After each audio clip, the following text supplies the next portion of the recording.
कहानी की शुरुआत बेंगलुरु में रहने वाले सरवणा और उसके परिवार से शुरू होती है। सरवणा एक छोटा होटल चलाता है। उसके परिवार में उसकी पत्नी साला जैक की माँ जानकी और उसका 5 साल का दिव्यांग बेटा शामिल है। हालांकि पूरा परिवार साथ रहता है और होटल चलाता है, लेकिन उनके रिश्तों में पहले जैसा अपनापन नहीं दिखता। खासकर सरवणा और उसकी पत्नी के बीच दूरी साफ नजर आती है। फिर भी दोनों अपने बेटे की परवरिश में कोई कमी नहीं छोड़ते और उसे अच्छे स्कूल में पढ़ाते हैं। एक दिन स्कूल जाते समय बेटा दुखी होकर पूछता है कि क्या वह कभी व्हीलचेयर छोड़कर बाकी बच्चों की तरह दौड़ भाग पाएगा। सरवणा उसे हिम्मत देता है और कहता है कि एक दिन सब ठीक हो जाएगा। जिंदगी सामान्य चल रही होती है, लेकिन एक दिन सब कुछ बदल जाता है। जब सरवणा अपने बेटे को लेने स्कूल पहुंचता है तो उसे पता चलता है कि कोई अज्ञात व्यक्ति पहले ही उसके बेटे को अपने साथ ले जा चुका है, यानी उसके बेटे का अपहरण हो चुका है। यहीं से कहानी कई रहस्यों और ट्विस्ट की ओर बढ़ती है। सवाल उठता है कि बच्चे का अपहरण किसने किया, क्यों किया और इस परिवार के अतीत में ऐसा कौन सा राज छिपा है जिसने उनकी जिंदगी को इस मोड़ पर ला खड़ा किया है। पूरा परिवार स्कूल पहुंचता है और सीसीटीवी फुटेज देखता है। फुटेज में किडनैपर का चेहरा देखते ही परिवार के सभी सदस्य चौंक जाते हैं, जिससे पता चलता है कि वे उस व्यक्ति को अच्छी तरह जानते हैं, लेकिन उसकी पहचान अभी नहीं बताई जाती। इसके बाद कहानी 7 साल पीछे यानी 2010 के फ्लैशबैक में चली जाती है। उस समय सरवणा चेन्नई के पास मंगलापुरम में रहता था। वह अविवाहित था और भारी कर्ज में डूबा हुआ था। कर्ज देने वाले लोग लगातार उसके पीछे पड़े रहते थे। सरवणा बिजली विभाग में नौकरी करता था। उसके साथ काम करने वाला गणेश अपनी ज्यादातर जिम्मेदारियां उसी पर छोड़ देता था, जिसके कारण ऑफिस का लगभग सारा काम सरवणा को अकेले संभालना पड़ता था। हालांकि उसे यह नौकरी पसंद नहीं थी, लेकिन मां की मृत्यु के बाद मिली इस नौकरी और ईएमआई की मजबूरी के कारण वह इसे छोड़ नहीं सकता था। शाम को वह अक्सर ईमान अन्नाची की चाय की दुकान पर जाता था, जहां उसका दोस्त क्विक मणि भी आता था। क्विक मणि बार बार उसे निवेश करके पैसा कमाने की सलाह देता था, लेकिन कर्ज में डूबा सरवणा हर बार यह कहकर मना कर देता था कि उसके पास निवेश करने के लिए पैसे ही नहीं है। सरवणा पर भारी कर्ज उसकी मां के कारण आया था। उनकी इच्छा अपना घर खरीदने की थी, इसलिए उन्होंने ऊंचे ब्याज पर लोन लेकर घर खरीदा, लेकिन कुछ समय बाद उनका निधन हो गया और पूरा कर्ज सरवणा के सिर आ गया।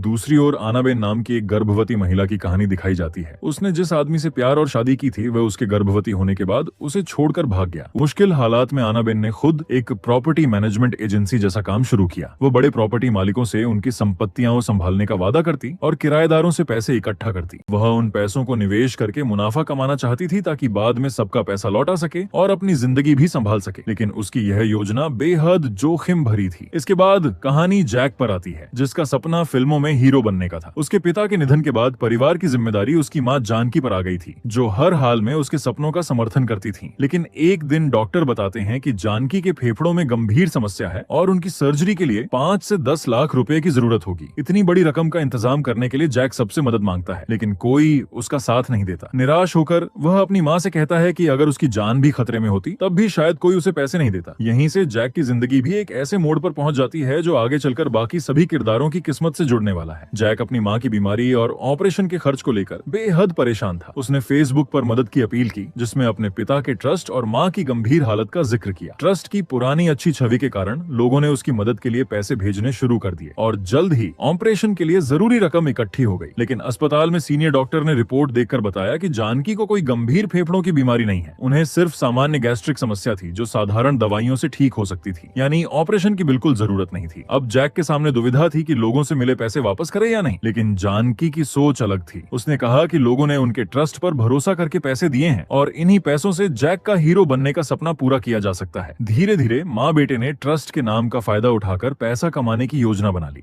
उधर सरवणा कर्ज के दबाव में लगातार परेशान था। एक दिन ईमान अन्नाची ने अपनी कई दुकानों के बिजली बिल जमा करने के लिए उसे बड़ी रकम सौंपी। ईएमआई के दबाव में सरवणा ने उस पैसे का एक हिस्सा अपने कर्ज की किश्त भरने में इस्तेमाल कर लिया। यहीं से उसके मन में एक नया और खतरनाक विचार आया। उसने देखा कि बिजली बिल का पैसा कुछ समय तक उसके पास रहता है, इसलिए उसने उस रकम को अस्थायी रूप से निवेश करके मुनाफा कमाने की योजना बनाई। शुरुआत में उसने बिल प्रिंटर खराब होने का बहाना बनाकर ग्राहकों के पैसे अपने पास रोकने शुरू किए। फिर वह अपने दोस्त क्विक मनी के साथ ट्रेडिंग में निवेश करने लगा। पहले ही निवेश में उसे लगभग 60% का मुनाफा मिला, जिससे उसका आत्मविश्वास और लालच दोनों बढ़ गए। इसके बाद वह लगातार ग्राहकों के पैसों को निवेश करके अच्छा पैसा कमाने लगा। धीरे धीरे उसने अपनी निवेश कंपनी शुरू कर दी और लोगों को हर महीने 20% रिटर्न का वादा किया। भारी मुनाफे के लालच में बड़ी संख्या में लोग उसके पास निवेश करने लगे। सरवणा ट्रेडिंग से अधिक कमाई करता और निवेशकों को तय रिटर्न देकर बाकी लाभ अपने पास रखता। उसका कारोबार तेजी से बढ़ने लगा। इसी दौरान आनाबेन ने अपनी प्रॉपर्टी स्कीम से जुटाया हुआ पैसा और जानकी ने ट्रस्ट के नाम पर इकट्ठे किए गए लगभग 42 लाख रुपए भी सरवणा की कंपनी में निवेश कर दिए। सरवणा ने दोनों को भरोसा दिलाया कि उनका पैसा सुरक्षित सुरक्षित रहेगा और समय पर मुनाफा मिलेगा। कुछ ही समय में सरवना आर्थिक रूप से सफल दिखने लगा, लेकिन तभी एक नया मोड़ आता है। सरवना का एक पुराना दोस्त जो बंदरगाह के कारोबार से जुड़ा था, उसे कहता है कि अगर उसके पास 10 करोड़ रुपए हों तो वो एक ऐसा सौदा कर सकता है जिससे बहुत बड़ा मुनाफा कमाया जा सकता है। ये बात सुनकर सरवना गंभीरता से सोचने लगता है और यहीं से उसकी जिंदगी एक नए और खतरनाक मोड़ की ओर बढ़ने लगती है। 10 करोड़ के सौदे की बात सुनकर सरवना लालच में आ जाता है। उसे लगता है कि एक बड़े निवेश से वह रातों रात अमीर बन सकता है। वह निवेशकों का पैसा, बिजली बिल की रकम और दूसरी पूंजी मिलाकर किसी तरह 10 करोड़ रुपए इकट्ठा करता है और अपने दोस्त को सौंप देता है। लेकिन अगले ही दिन उसे पता चलता है कि उसके दोस्त की गोली मारकर हत्या कर दी गई है। इसके साथ ही पूरे 10 करोड़ रुपए भी गायब हो जाते हैं। अब सरवना के पास न पैसा बचता है, न कोई सबूत। इस नुकसान का असर सभी पर पड़ता है। लोगों के बिजली बिल जमा नहीं होते, आनाबेन की प्रॉपर्टी स्कीम का भंडाफोड़ हो जाता है और जैक व जानकी के ट्रस्ट वाला धोखा भी सामने आ जाता है। जल्द ही पुलिस चारों, सरवना, आनाबेन, जैक और जानकी को गिरफ्तार कर लेती है। पूछताछ में आनाबेन और जानकी बताते हैं कि उन्होंने अपना सारा पैसा सरवना की कंपनी में लगाया था। सरवना भी मान लेता है कि उसने पैसा अपने दोस्त को दिया था, लेकिन उसकी हत्या के बाद उसे कुछ नहीं पता कि रकम कहां गई। इंस्पेक्टर कल्याण सुंदरम उनकी बातों पर विश्वास नहीं करता। वह इतना नाराज होता है कि उन्हें एनकाउंटर में मार देने जैसी बात भी कह देता है। ये सुनकर चारों को अपनी जान का खतरा महसूस होता है। रात में मौका पाकर वे पुलिस स्टेशन से भाग निकलते हैं और दूसरे शहर में नई पहचान के साथ रहने लगते हैं। सरवना सभी को भरोसा दिलाता है कि वह उनका पैसा लौट आएगा, लेकिन कोई उस पर विश्वास नहीं करता। इसलिए आनाबेन, जैक और जानकी उसके साथ ही रहने लगते हैं। यहीं एक बड़ा खुलासा होता है। सरवना, आनाबेन, जैक और जानकी असली परिवार नहीं है। वे सिर्फ परिस्थितियों के कारण एक साथ रह रहे हैं। इतना ही नहीं, जिस बच्चे जीवा का अपहरण हुआ है वह सरवना का बेटा नहीं बल्कि आनाबेन का असली बेटा है। वर्तमान में लौटने पर सीसीटीवी फुटेज का रहस्य भी खुल जाता है। बच्चे को ले जाने वाला व्यक्ति कोई और नहीं बल्कि वही इंस्पेक्टर कल्याण सुंदरम है, जिससे बचने के लिए ये लोग सालों पहले भागे थे। सीसीटीवी फुटेज में इंस्पेक्टर कल्याण सुंदरम को देखकर चारों लोग हैरान रह जाते हैं। उन्हें समझ आ जाता है कि जीवा का अपहरण उसी ने किया है। जीवा को बचाने के लिए उन्हें मजबूरन मंगलापुरम लौटना पड़ता है, उसी शहर में जहां से वे सालों पहले भागे थे। हालांकि वहां लौटना खतरे से खाली नहीं था, क्योंकि पुलिस और जनता दोनों उनसे नफरत करते थे। फिर भी सरवना कहता है कि चाहे जीवा उसका असली बेटा न हो, लेकिन उसने उसे हमेशा अपने बेटे की तरह पाला है और वह उसे हर हाल में वापस लाएगा। उसकी बात सुनकर आनाबेन, जैक और जानकी भी उसके साथ जाने का फैसला कर लेते हैं। मंगलापुरम पहुंचकर वे कल्याण सुंदरम से संपर्क करते हैं। बातचीत के दौरान वह एक चौंकाने वाला खुलासा करता है। वह बताता है कि सालों पहले पुलिस स्टेशन से उनका भागना कोई संयोग नहीं था, बल्कि उसने खुद जानबूझकर उन्हें भागने का मौका दिया था। इसके बाद कल्याण सुंदरमा अपनी असली सच्चाई सामने लाता है। लोगों की नजर में वह एक ईमानदार और आदर्श पुलिस अधिकारी था, लेकिन पर्दे के पीछे वह ड्रग्स तस्करी, अवैध कारोबार और कई अन्य अपराधों में शामिल था। उसने इन गैर कानूनी कामों से करोड़ों रुपए कमाए थे और उसी सम्मान के साथ रिटायर भी हो गया था। लेकिन रिटायरमेंट के बाद उसने अपनी सारी संपत्ति सट्टेबाजी और बेटिंग में गंवा दी। अब वह फिर से बड़ी रकम हासिल करना चाहता था। इसी वजह से उसने सरवना, आनाबेन, जैक और जानकी को अपने पुराने खेल का हिस्सा बनाया। कल्याण सुंदरम बताता है कि उसने उन्हें इसलिए भागने दिया था क्योंकि उसे यकीन था कि भविष्य में ये चारों उसके किसी बड़े काम आएंगे। ये सुनकर सभी स्तब्ध रह जाते हैं, क्योंकि उन्हें अब तक लगता था कि वे पुलिस को चकमा देकर भागे थे, जबकि सच्चाई ये थी कि वे शुरू से ही कल्याण सुंदरम की योजना का हिस्सा थे। अब सबसे बड़ा सवाल यह रह जाता है कि कल्याण सुंदरम आखिर इन चारों से क्या करवाना चाहता है और जीवा के अपहरण के पीछे उसका असली मकसद क्या है। जीवा को बचाने के लिए सरवना मजबूर होकर कल्याण सुंदरम की शर्त मान लेता है। कल्याण सुंदरम साफ कह देता है कि उसे सिर्फ बहुत सारा पैसा चाहिए, चाहे वह किसी भी तरीके से आए। जब तक पैसा नहीं मिलेगा, जीवा भी वापस नहीं मिलेगा। चारों लोग रात भर सोचते हैं कि कम समय में बड़ी रकम कैसे जुटाई जाए। तभी सरवना को मंगलापुरम आते समय देखा गया बंद टोल प्लाजा याद आता है। उसे एक पुरानी घटना याद आती है जहां नकली टोल प्लाजा बनाकर लोगों से करोड़ों रुपए वसूले गए थे। इसी से उसे नया प्लान सूझता है। सरवना यह योजना कल्याण सुंदरम को बताता है, जिसे वह तुरंत पसंद कर लेता है। लेकिन सरवना पहले जीवा से बात करने की मांग करता है। बातचीत में जीवा बताता है कि उसे किसी पुरानी फैक्ट्री जैसी जगह पर रखा गया है और उसकी निगरानी 2 लोग कर रहे हैं। इससे सरवना को उसके ठिकाने के बारे में कुछ अहम जानकारी मिल जाती है। इसके बाद चारों लोग अपनी पहचान छिपाने के लिए विदेशी, खासकर कोरियन परिवार जैसा भेष बना लेते हैं और बंद पड़े टोल प्लाजा को दोबारा शुरू करने की तैयारी करते हैं। ये खबर पूरे इलाके में फैल जाती है। फिर वे मंत्री तक पहुंच बनाकर उन्हें भी इस कार्यक्रम का मुख्य अतिथि बनने के लिए राज्य कर लेते हैं। इससे नकली टोल प्लाजा पूरी तरह असली और सरकारी मंजूरी वाला दिखाई देने लगता है। इसी दौरान सरवना कल्याण सुंदरम को एक वैज्ञानिक से मिलवाता है। वैज्ञानिक दावा करता है कि उसने ऐसी तकनीक विकसित की है जो सिर्फ पानी की मदद से ऊर्जा पैदा कर सकती है। सरवना कल्याण सुंदरम को समझाता है कि यदि इस तकनीक के अधिकार उसके हाथ लग जाए तो उसे जीवन भर पैसों की कमी नहीं होगी। कल्याण सुंदरम इस नए लालच में फंस जाता है, लेकिन उसे नहीं पता कि सरवना के दिमाग में अभी भी कोई बड़ा और छिपा हुआ खेल चल रहा है। कल्याण सुंदरम हाइड्रो जनरेटर प्रोजेक्ट के लालच में पूरी तरह फंस जाता है। वह नकली टोल प्लाजा से कमाए गए पैसे को इसी प्रोजेक्ट में लगाने का फैसला करता है। उधर नकली टोल प्लाजा भी सफल हो जाता है और वहाँ से करोड़ों रुपए की कमाई होने लगती है। साथ ही हाइड्रो जनरेटर की खबर फैलने पर बड़े बड़े निवेशक करोड़ों रुपए लगाने की पेशकश करते हैं। यह देखकर कल्याण सुंदरम बेहद खुश हो जाता है और सरवणा को बताता है कि एक बड़ा कारोबारी अकेले 50 करोड़ रुपए तक निवेश करने को तैयार है। सरवणा को लगता है कि अब जीवा को छुड़ाने का समय आ गया है, लेकिन जब वह जीवा को छोड़ने की बात करता है तो कल्याण सुंदरम अपना असली इरादा सामने लाता है। वह कहता है कि उसने केवल जीवा को छोड़ने का वादा किया था, सरवणा और उसके साथियों को नहीं। उसे डर था कि ये लोग बाहर जाकर उसके खिलाफ गवाही दे सकते हैं। जब कल्याण सुंदरम उन्हें मारने की तैयारी करता है तब सरवणा